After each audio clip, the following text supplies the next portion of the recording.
2 years ago, I rewrote Modern Warfare 3 because people thought Modern Warfare 3 was bad and they liked my rewrite. Cool. Could Modern Warfare 4's story save Modern Warfare 3 from itself? We don't know, but I had to go at writing it. It has taken me a month, so if you enjoy this, please like the video, comment, share it with somebody, and if you really want it, you can subscribe too. So without further delay, pull up some snacks, sit down, get cozy, and enjoy my story for Modern Warfare 4.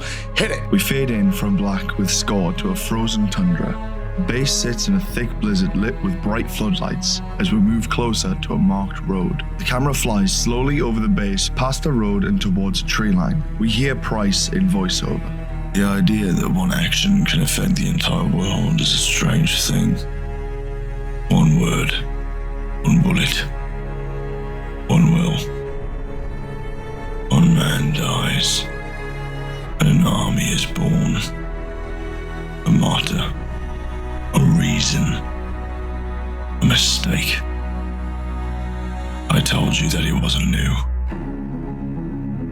We reveal buried in the snow a spotting scope. We fly through the spotting scope to reveal an eye. A man, gillied up and camouflaged into the snow. Targets acquired. Right on time, sir. We track out to reveal buried in the snow next to McMillan is a young Lieutenant Price. Price and McMillan track a convoy moving towards the base in a blizzard using thermal optics. The convoy stops at the gate and identification is exchanged by the driver of the lead car. Delta 2-4, this is Alpha 6. Convoy has arrived on time but negative target visual. It's impossible to ID anyone in this blizzard. The faces are all covered. Roger that, Alpha 6. Delta copies. Support is no fly in this weather anyway. You clear for entry? Tread carefully. Roger, Delta. Alpha 6 going dark. Plan B, son. McMillan and Price break out from their OP and head towards the base under cover of snow, using the blizzard as cover. Once they reach the base perimeter, they split up. Storm's thick. You'll be a ghost in this snow, son. Stick to the plan.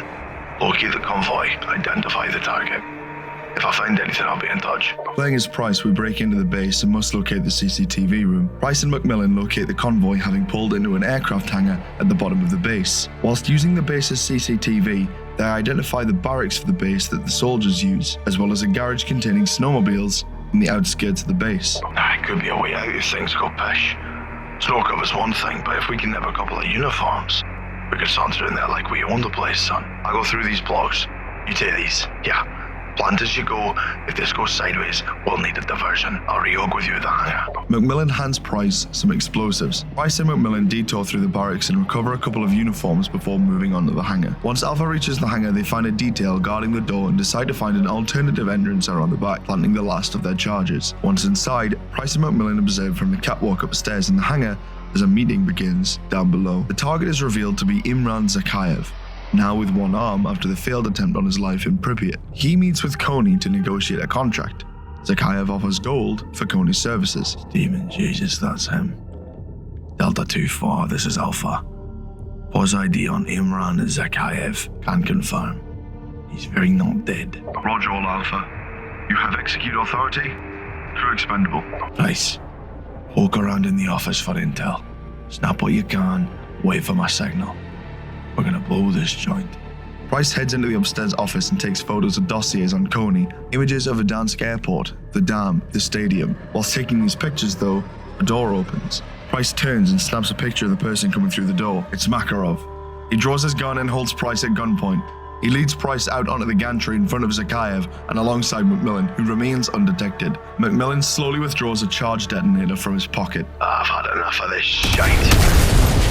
The charges are blown, shaking the building and base. Price grabs Makarov by surprise, breaking his arm and taking his pistol, swinging it to Zakhaev and pulling the trigger.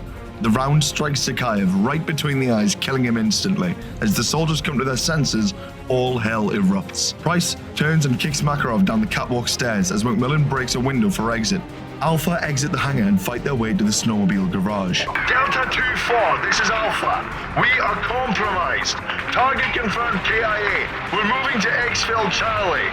Prepare for contact. We're bringing a welcome party. Come on, son. McMillan and Price reach the snowmobile garage and commandeer 2 snowmobiles. They race out of the burning base and down the mountain, pursued by Coney as missiles come flying overhead, striking trees just in front of them. Fucking lunatics. Who flies a helo in this? Alpha dodges the fire of the helicopter until the helicopter succumbs to the conditions of the weather and crashes into the mountain, triggering an avalanche. McMillan and Price race towards a gorge where exfil awaits on the other side. I'm getting too old for this shit. Price and McMillan clear the jump to exfil, but upon landing, Price loses control of his snowmobile and crashes. The snowmobile careens into nearby trees and explodes, leaving Price in a crumpled heap in the snow. A soldier runs over to Price and throws a hand out to help him up. On your feet, sir. We are leaving. Price takes Soap's hand and boards the exfil vehicle. He takes out his phone and looks over the picture he took of Makarov. The camera passes over his shoulder as we transition to the present day. Price looks on at the same picture of Makarov, now sitting in a bar in Scotland with Gaz and Ghost. We rejoin 141 just after the scattering of Soap's ashes. They discuss Soap's passing. Price feels as though Soap's death is his fault, and that Makarov getting away is too. Ghost tries to put things into perspective for Price. We're soldiers. Soldiers die. Comes a time we just have to accept that we can't save everyone, Price. We all wish it were different. It just isn't. Just then, a drunk patron jeers at Ghost for wearing a mask indoors. The patron tells Ghost to take off the mask, asking what he's hiding, or to get out of the bar. Ghost turns back to his team, says he'll be back, and steps outside with the drunk patron. We'll find him, sir. People are gonna die, yes. Innocent people. Makarov doesn't care about uniforms, he cares about flags. Soap gave his life for mine, and I'll repay him by taking his.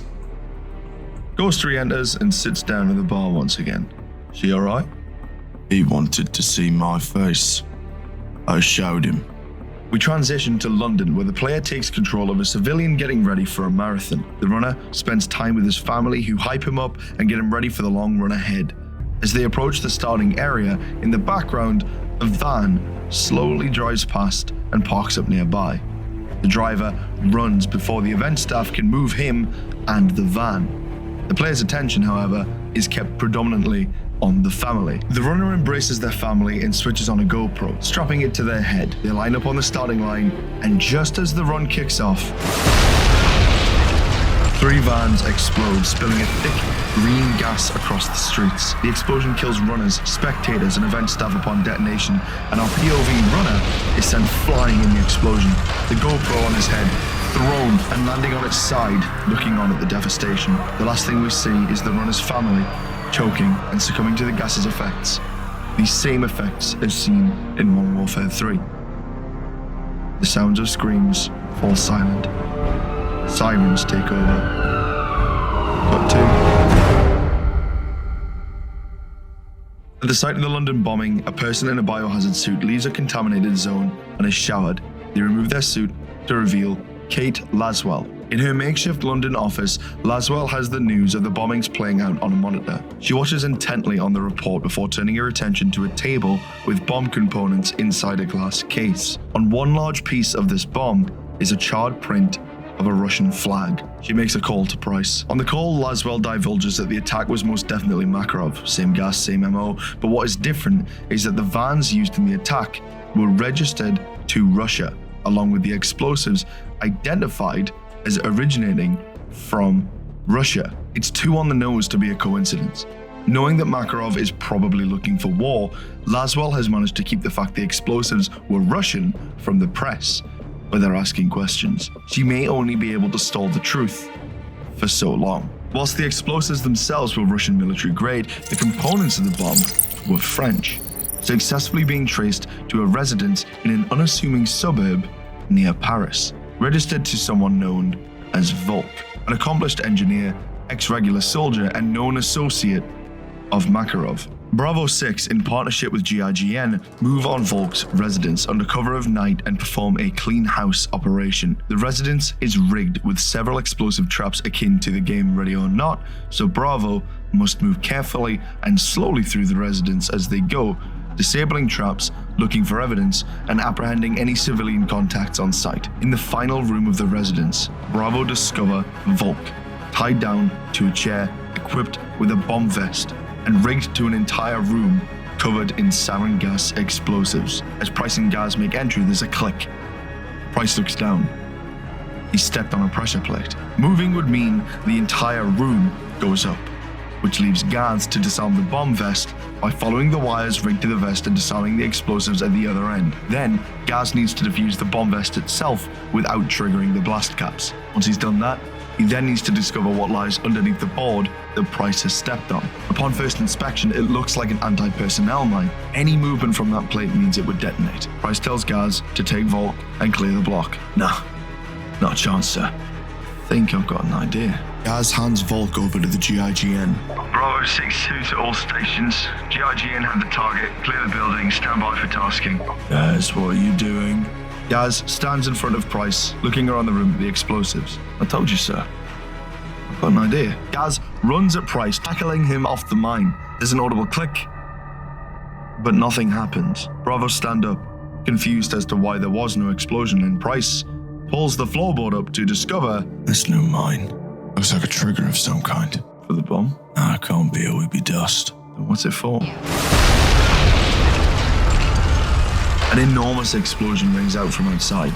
Price and Gaz get outside to discover the scene of panic.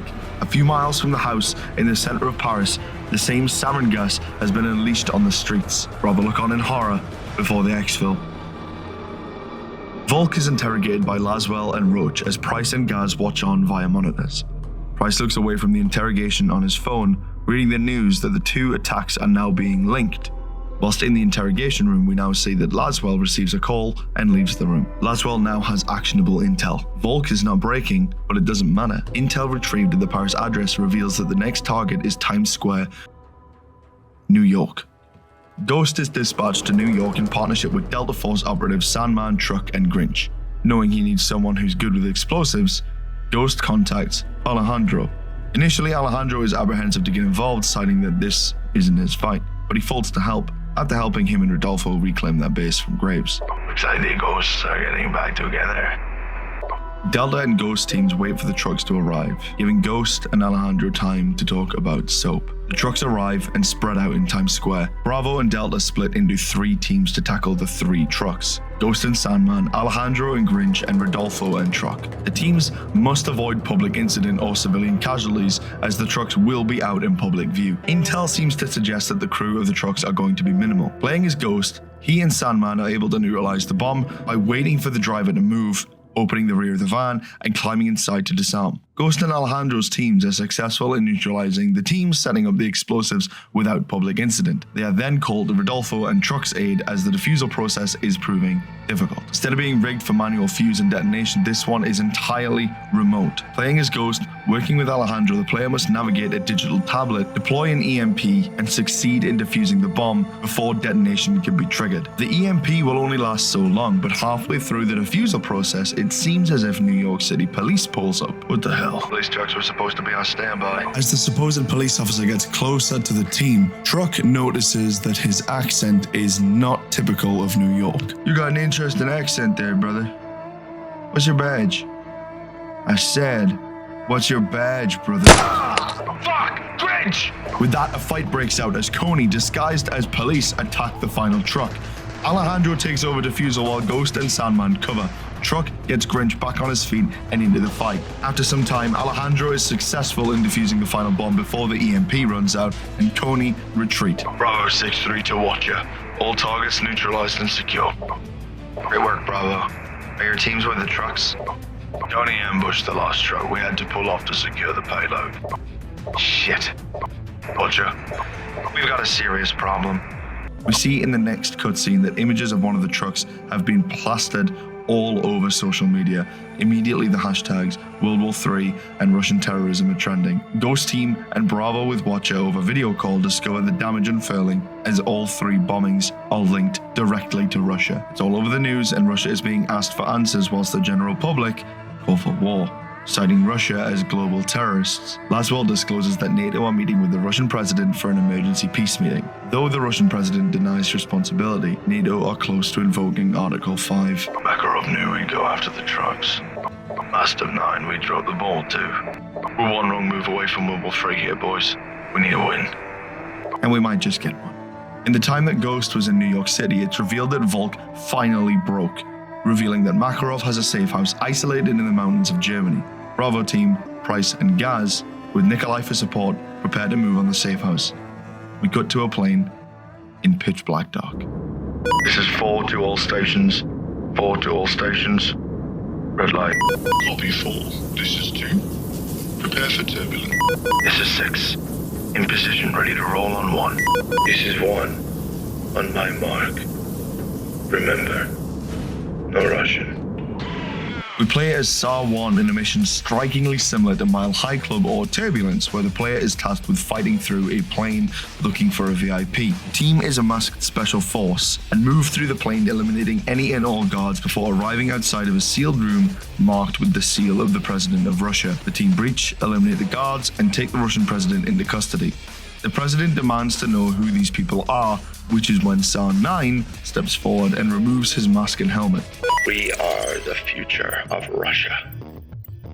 Meanwhile, Gaz and Price are on an observation post overlooking Makarov's safe house. This is where they hear from Laswell that the president of Russia never made it to that NATO meeting. Time is officially running out. Playing as Gaz with Price on Overwatch, Garrick must make entry to the stronghold and locate anything and everything on Makarov's possible locations or plans. Gaz must remain undetected to avoid the alarm of the facility being raised and Gaz becoming overwhelmed, as well as compromised. Once inside the facility, Gaz can hear Makarov's voice. This turns out to be coming from a secure line to his command center that Gaz succeeds in finding. Fucking hell, Makarov's got the president. Nothing we can do for him here.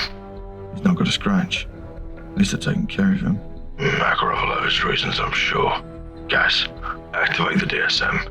You'll need to do it with Makarov on the line if we're going to track him through his own system, but it'll pull anything and everything that's in that room. Gaz uses a remote DSM to begin a data transfer. The transfer reveals locations, targets, and a manifesto. Gaz looks up from the DSM back into the room as Makarov continues to talk. We have tried your Geneva-abiding ways.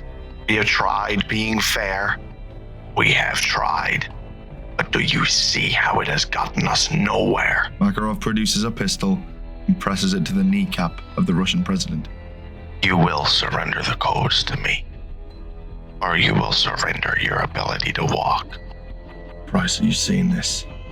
I am now. Now do you see what we are dealing with, my brothers? Weakness is a poison the world calls peace. A coward too afraid to take power from those who don't deserve it. This is not a leader. This is not your leader. I will not break. I will not bend. I will lead us to strength, my brothers. Men like this, they are full of weakness. Locate his family. The intel will be with you now. I'll be in touch. On the DSM, Gaz and Price have successfully intercepted intel that Makarov knows the whereabouts of the Russian president's family. There is more data, but it's completely encrypted and needs time and specialists to be cracked. Gaz must now escape the compound without being compromised to remain ahead of Makarov's plans. Once Gaz has escaped the facility undetected, Bravo get off the X and regroup with the rest of Bravo back at Hereford. The intel gathered is a goldmine, with 2 very important pieces of information known from the get. The suspected location of the Russian president's family, which has been traced to a private residence on the border between Lithuania and Belarus, near Trakai, and that the Russian president is being moved by transit from the Akhtoba region of Kazakhstan back to Russia. By the time Bravo can intercept the transit, it'll be nearing its final checkpoint near Kairakti. Missing the convoy means losing the president over the border, which, due to the current tensions, no foreign military have any jurisdiction crossing into the Russian territory. He'd be gone for good. Sounds like we have to be in 2 places at once. That a problem? Not for the 141. I've got friends nearby. Friends with favors to call. Enemy of my enemy, so needs must, I'm afraid, say. Not sure just 2 blokes against an army in the mountains is gonna go our way, sir. Speak for yourself. You're not alone on this one, Sergeant. Me and my boys will be along for the ride. World's on the brink of a nasty fall. Delta's the safety net. Fucking hell. That's settled then. Time to stay on this one, boys. Gear up. Get on. I'll be on comms. Playing as Farah alongside Price and Alex, the two lay in wait at the Kairakti Gorge above a makeshift handover checkpoint, with Graves overhead for support. Graves remarks that losing the convoy any closer to the border means air support is a no-go, whilst trying to banter with Price about old times. Be advised, Bravo, incoming fire may be danger close. Advise hard cover when calling for fire. I'm too familiar with that these days, right, John? You shot me out of the sky with a fucking tank. Just following orders, son, you know how it is.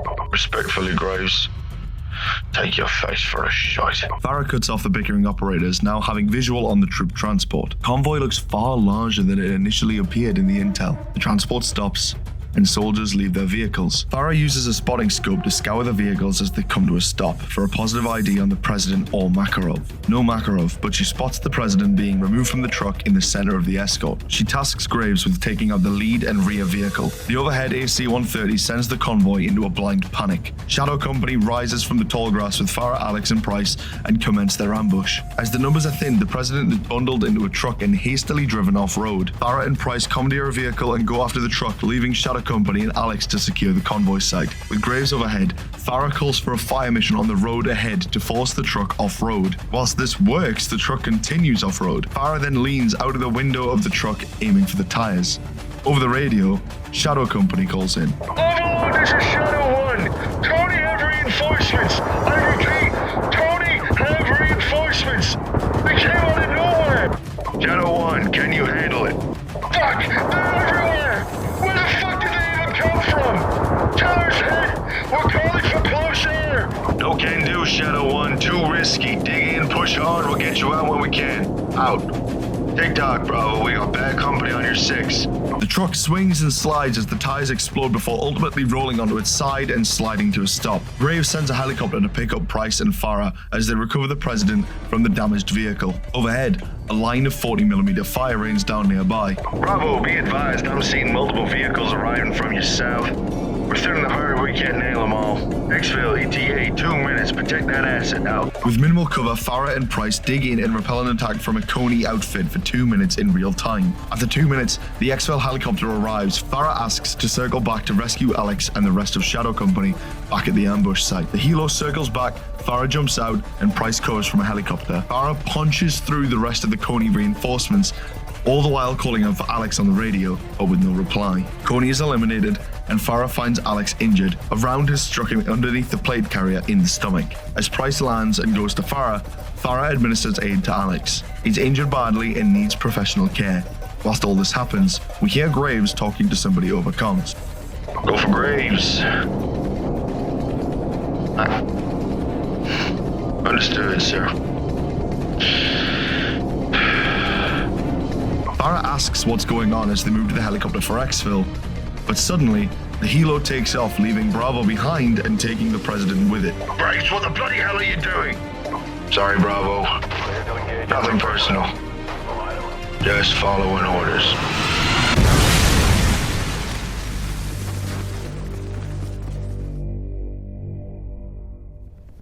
We join Ghost and Gaz as they arrive at the residence that the Russian president's family are at. Watcher 1, we're on site. No sight of Coney. We might be early. Or too late. Come on, let's go. Playing as Gaz, we move down the hills in an eerie silence, the ambience of wildlife and fauna feeling almost too loud. Bravo arrive at the residence. Are we making entry, LT? I figure we just knock. Ghost knocks hard on the door of the residence. A bodyguard opens the door and is immediately taken aback by what he sees, attempting to raise his weapon. Ghost grabs his weapon and walks into the residence. Special forces! Special forces! We're here to help. Your family's in danger. We're here to get you somewhere safe. Danger? From who? And with that, a round smashes through the front window of the house, killing one of the guards instantly.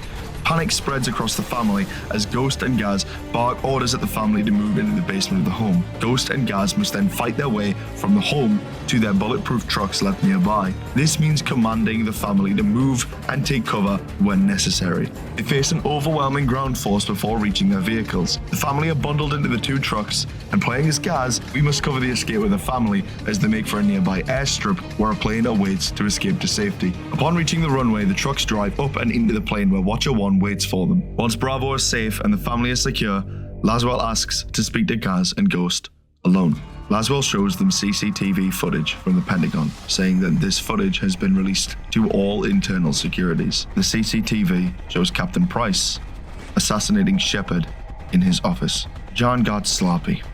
He let his emotions take over. I gave him entry, and they'll know that. We're not on the books anymore, boys. We're enemies of the state. Captain Price has been deemed a threat to security, and thanks to an internal source, not only has Price been deemed a wanted man, but any and all associates now have a kill or capture order on their heads. Worse still, after switching their comms channel to Price's teams, they hear the conversation Graves was having. Am I speaking with Philip Graves? Go for Graves. You are on mission with known enemies of the state. Kill or capture John Price, Farah Kareem, Alex Keller. Consider highly dangerous, responsible for the death of General Herschel Shepard. Big payday for them, dead or alive, son. Understood, sir. Out here. Graves, what the bloody hell are you doing? Sorry, Bravo. Nothing personal. Just following orders. As they hear the fire mission taking place, the door opens behind them. Delta Force standing with their weapons drawn at the door. We cut to black. The washing sounds of tinnitus and muffled fire as we fade in slowly to Price's point of view. He lays face up, surrounded by scorched remains of the checkpoint. He looks down to see his body is covered in debris, burned and cut. Shrapnel peppers his arm. He frees himself from the debris covering his body to reveal that his foot is dislocated. He reaches down and places it back into its socket with a great deal of pain and effort. He looks around in the smoke for any trace signs of Farah or Alex. Can't see anyone.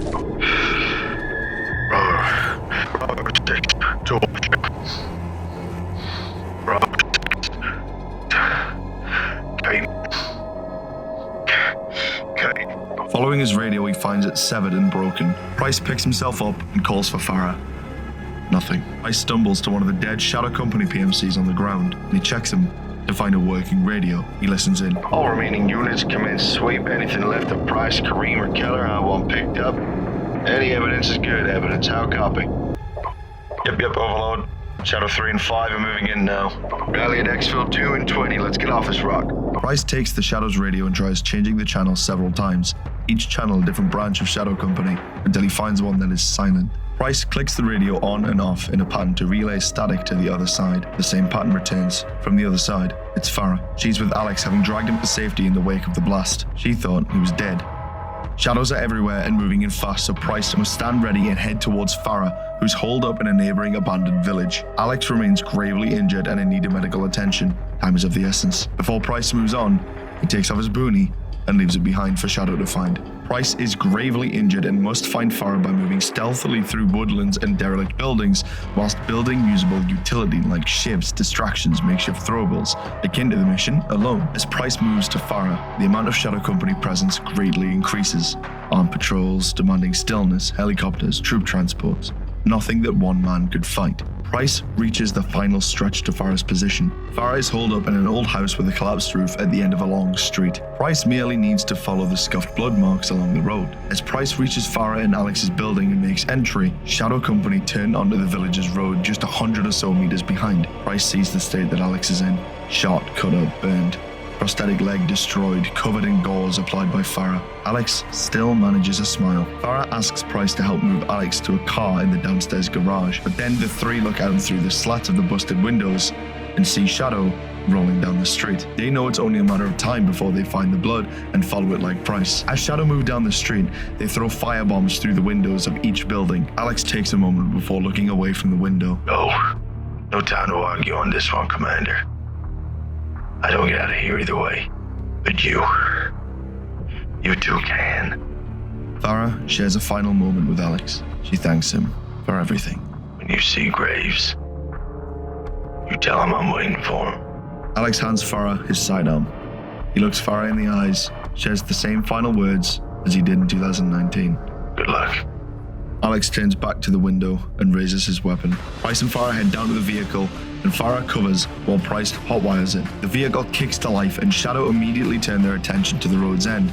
Alex opens fire whilst Price ushers Farah into the vehicle. We watch as Price and Farah leave the building and turn quickly onto the back roads away from Shadow and witness Alex's brave last stand against Shadow Company. Alex is shot and falls back from the window. As he draws his last breath, Shadow storms the building. He winks at the soldier who stands over him, and his life fades away. Back on the plane with Laswell, Ghost, and Gaz, a heated exchange is escalating between Delta and Bravo. Delta having received word that Price killed Shepard and that all friendly assets are now disavowed. Ghost explains why Shepard was killed, and whilst Price definitely made a mistake in doing what he did, he had it coming. If we were the bad guys, why would we stop a bombing and save a family? Still not trusting Bravo, Sandman asks Ghost, "Tell me something, Ghost. How could a man be trusted who hides his face?" Ghost reveals there's a reason why Makarov is of particular interest to him.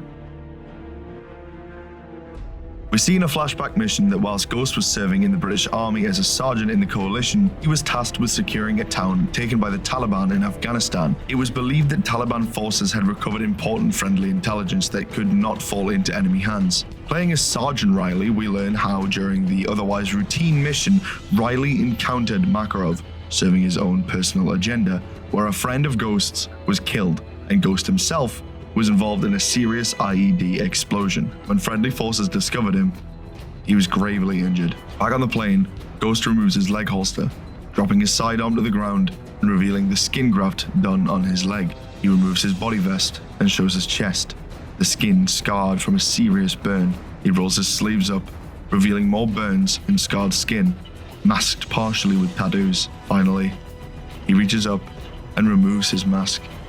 Though we don't see his face, Delta does. Delta look at his face with horror before steeling themselves and lowering their weapons. I don't believe in revenge, Sergeant. We don't see Ghost's face, but we do see in a close-up shot his mouth, deformed and scarred. I believe parity. Speaking of, the team's attention is turned once again to Laswell's computer, and we see 3 more names added to the disavowed list. Delta. Suddenly, a break in the radio.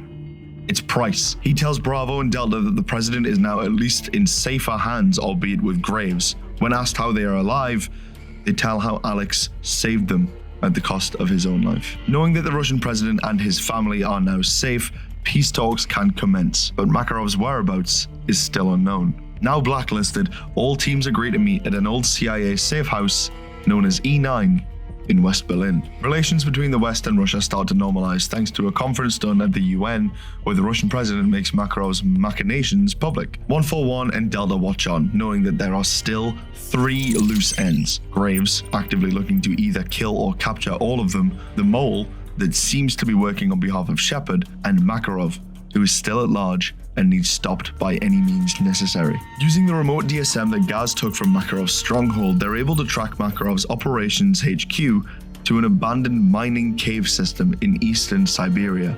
Laswell has pulled as many strings off the books as she can to secure weapons and ammunition for what lies ahead, as well as safe passage to Siberia through Nikolai and an old friend, Yuri. As the team prepares to move out, suddenly smoke fills the safe house and explosions ring out at the doors. Delta and Bravo are knocked to the ground stunned, but we do see one person slip away from that group. Troops flood the safe house and one figure takes point as the smoke clears. At the head of the group, Philip Graves. Stunned and confused, Bravo and Delta are taken into custody by Graves. Meanwhile, we take control of Kate Laswell, who is now tasked with rescuing all members of Bravo and Delta using a series of booby traps and hidden weapons that are stashed all over the safe house. Outgunned, Laswell must prevent the execution of Bravo and Delta, as well as stop Graves from escaping, so emphasis is on sneaking around the warehouse, rigging all the traps to detonate on a remote trigger at once, giving Kate the chance to free Bravo and Delta, who can get into the fight whilst catching Graves off guard enough to stop his getaway. Once Kate succeeds, Graves attempts to run for a vehicle but catches a bullet to the leg. He drops to the ground, and Price walks up to him. He raises his pistol, but Graves raises his hand and calls out that he knows who blacklisted them. But his leg is bleeding heavily. Bravo drag him back into E9 and tourniquet his leg. It slows the bleeding, but does not stop it. They ask who is working on behalf of Shepard. Me. I had a hell of a thing working with Shepard. You killed my best contract. You were my compensation. Shepard was a lot of bad things, but he was a hell of a businessman. So Shepard tries to kill members of the SAS, men who trusted him, and you. The SAS retaliate and you still try to cover for him? I'm a soldier, Laswell. I protect my CO. Now you want off the world shit list. You need me alive. Laswell holds up a dictaphone, clearly recording the whole conversation. No, we don't. Gaz releases the tourniquet, opening up Graves' wound again, spilling blood onto the concrete of the safe house. Graves recoils in pain as the team turn and leave the safe house. Farah steps over to Graves. She stands over him, producing Alex's pistol, and raises it to his head. Good. That's one less loose end. Makarov's not of the world now. Everything he stands for is plans to lot, which means there's a good chance he's gone into hiding. There's one place left he thinks he's got that's safe, and that's an old mine in East Serbia. As far as we know, he isn't even aware it's compromised, but that doesn't mean we can just walk in and find the bastard. In fact, it's quite the opposite. There'll be an unprecedented amount of resistance. We anticipate almost every county operator left standing to be between us and Makarov. They won't be expecting a sudden assault, much less from all sides, but they will switch on fast. Team 1 will knock at the front door, while Team 2, going through the back tunnels, cut Makarov off in the middle. Rest of you know what to do. First one who finds and dusts Makarov will buy you a pint. Laswell's played a blind area. Always wanted to wear one of these. Why? They weigh a fucking ton. It'll be worth its weight in gold, son. Trust me. Let's do this. Arriving via a low-flying Chinook, Nikolai lands his helicopter in a clearing near the entrance of the mines. We see Price, Sandman, and Truck step off the helicopter, and we slowly reveal, as we hear the racking of charging handles, that they are all wearing Juggernaut suits. On me. Playing as Price, we storm the old diamond mines with Delta running and gunning at the Coney forces that stand defending the mine's entrance and tunnels. On Overwatch, Laswell guides the team through the mines until suddenly the tunnel shakes violently. They encounter huge explosions that engulf them in a fireball. They discover charges are threatening to collapse the tunnels that need defused. The fireball collapses the tunnel behind them and shreds their Juggernaut armor, forcing them to ditch it. Price and team must move to defuse the charges before the mine collapses in on them, as waves of Coney troops continue to bear down on them. The last of the charges can only be defused or activated from a central console. We change our player perspective and swing around to the backside of the mines, where Ghost and team continue to fight through, fully equipped in their Juggernaut suits. Playing as Ghost, we push on to a control room where we find the means to disable the charges. Ghost says it's worth keeping them in case they need to collapse the mines in case of failure. Range stays behind to defend the control room while Ghost and Gaz push on. Ghost and Gaz encounter a huge blast door, fully locked down, and are unable to get through from their side. We switch back to Price, who then fights through to the door controls, finding the entire place is on lockdown. Price fights through a huge armory before happening upon the room and the door controls. The doors are released, and Truck stays behind to lock everything down after they've left. Both teams reach the center of the cave and find not Makarov, but an elevator that descends deeper into the mine. Ghost and Gaz ditch their Juggernaut suits and join Price in descending the rope. It's a secondary escape tunnel, one they didn't see in the DSM's intelligence. Pushing through the tunnels, they enter a comms room where Sandman patches into their encrypted communications channel. Call sign Czar 9 is attempting to escape via Zodiac. Price and team push on through the tunnels and find a makeshift port where Zodiac speedboats are waiting. Knowing Makarov must have made his escape here, the team split into two teams onto two different boats and speed off down the tunnels, opening up onto a wide riverbed. Coney throw the last of their arsenal at 141. Helicopters, rockets, small arms fire in a high-speed chase down a winding river. 141 close the gap and see Makarov's helicopter preparing for landing. Though they're pushing the Zodiacs as hard as they can, catching up to them seems almost impossible. Just then, Ghost Zodiac is hit by effective fire and sunk, forcing Gaz and Ghost to bail out and make for the banks. It's up to Price and Sandman. This is R11, all personnel are on board. Makarov's helicopter is seen taking off again, but a rocket strikes the side of the helicopter, forcing it into spin. Flying directly overhead is Nikolai and Farah, Farah firing an RPG from the rear of the helo. Makarov's helicopter spins out of control, crashing into the tree line ahead of 141. Nikolai flies overhead and confirms the crash, but does not see any movement. 141 pull their boats up and make for the crash site. Arriving at the crash site, they find a mangle of burned trees, burned bodies, and charred helicopter. Sandman looks over the bodies they can see. None are Makarov. Suddenly, from the tree line, as a pistol round strikes Sandman in the head, killing him instantly. Price turns and fires, forcing the gunman to take cover behind a rock. It's Makarov.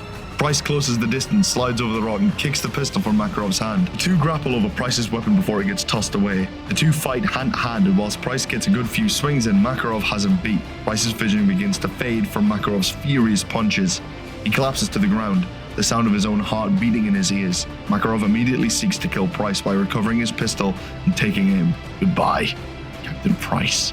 Shots from the tree line. Makarov swings his pistol and fires, striking Gaz in the arm. Price snaps out of it and dives on Makarov, forcing him to drop the pistol. Makarov pulls a knife, and the two fight next to the helicopter wreck. Makarov swings the knife at Price, cutting a fuel line, hanging loose from the wreck, dousing both men in fuel. Seizing the opportunity, Price takes Makarov's arm, breaks it over his shoulder, and forces him to drop the knife. Makarov lets out a pained scream, stumbles back in front of the burning helo. He looks up from his broken arm, and with one final kick, Price kicks him straight into the burning wreckage of the helicopter, setting him ablaze and into a violent thrashing frenzy. Makarov looks at Price and attempts to sprint at him, knowing he is doused in fuel too. Price backs up and trips. Makarov falls to the ground. Dead. From the trees comes Ghost. 141 stand over the burning corpse of Makarov. Ghost looks on, a sense of acceptance in his eyes. But Johnny, parity. Over a closing sequence, we see that peace has been restored across the east and west. Task Force 141, Delta, and Laswell have been cleared of all wrongdoing, and Sandman and Alex Keller have been awarded the Purple Heart for their sacrifice in the hunt for Makarov. For his dangerous actions regarding Shepard, Price is demoted to lieutenant. Laswell is promoted to head of CIA investigations, and over final lines of dialogue from Price, we see our heroes returning to their duties. A good man once said, "To know you're close to the end is a kind of freedom, a good time to take inventory." I don't think we're ever close to the end. There's always another battle, another enemy, another story. But that's the mission. We cut the heads off snakes. We go forward like an exhale from the earth, with vigor in our hearts and fire in our stomachs, because whatever the cost, wherever they are, however they try, evil will find one thing. 3 numbers. 141.